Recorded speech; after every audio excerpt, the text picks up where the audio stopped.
आप देख रहे हैं नेट्रिक न्यूज, साहस सच कहने का। नमस्कार, नेट्रिक न्यूज में आप सभी का स्वागत है। मैं हूं आपके साथ सपना दुबे। खोजी पत्रकारिता के लिए पूरी दुनिया में मशहूर विकीलीक्स के संस्थापक जूलियन असांजे को कौन नहीं जानता है। खोज पत्रकारिता का नाम आते ही उनका जिक्र होना तो मानो लाजमी है। अपनी पत्रकारिता के हुनर से सबको हैरान करने वाले जूलियन को ब्रिटेन पुलिस ने गिरफ्तार कर लिया है। पिछले काफी टाइम से पुलिस जूलियन को पकड़ने की कोशिश कर रही थी। इस बार आखिरकार ब्रिटेन पुलिस के हाथ बड़ी कामयाबी लगी है। जूलियन असांजे को लंदन में इक्वाडोर के दूतावास से पुलिस ने हिरासत में लिया है। पिछले 7 साल से असांजे यहां पर शरण लेकर रह रहा था। असांजे के ऊपर यौन शोषण का एक गंभीर आरोप लगा हुआ है।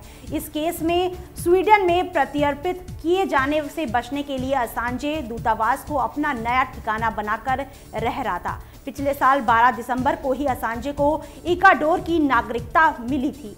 चलिए अब बात करते हैं विकीलीक्स की। आखिरकार ये है क्या? विकीलीक्स एक ऐसी वेबसाइट है जिस पर ऐसी गुप्त जानकारियों के बारे में जिक्र होता है जिसके बारे में आम नागरिक को कोई खबर तक नहीं होती है। दिसंबर 2006 में पहली बार ये वेबसाइट इंटरनेट पर दिखाई पड़ी थी। उस दिन से लेकर अब तक विकीलीक्स विवादों में घिरी रहती है। सबसे ज्यादा ये वेबसाइट उस समय चर्चा में आई जब उसने अफगान वॉर डायरी के नाम से 90,000 अमेरिकी सैन्य दस्तावेज सार्वजनिक किए।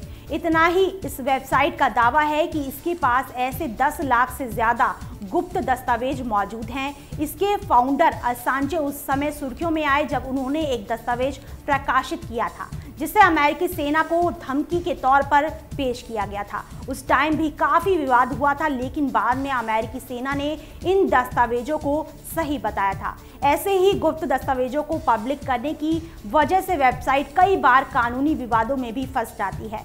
जितनी विकीलीक्स की जानकारियां सनसनीखेज होती हैं, इसके फाउंडर जूलियन असांजे की लाइफ भी उतनी ही दिलचस्प है। वो एक साधारण सा जीवन जीते हैं। उनका कहना है कि जहां भी उन्हें युद्ध के होने की आशंका होती है वो वहां चले जाते हैं। जून 2012 में असांजे पर यौन उत्पीड़न का आरोप लगा था। उस समय असांजे कोर्ट में सरेंडर करने में नाकाम रहे थे। आपको बता दें कि अंतर्राष्ट्रीय समझौते का उल्लंघन करने के बाद असांजे से शरण वापस ले ली गई। उसके बाद पुलिस ने दूतावास के अंदर से असांजे को अपनी हिरासत में लिया।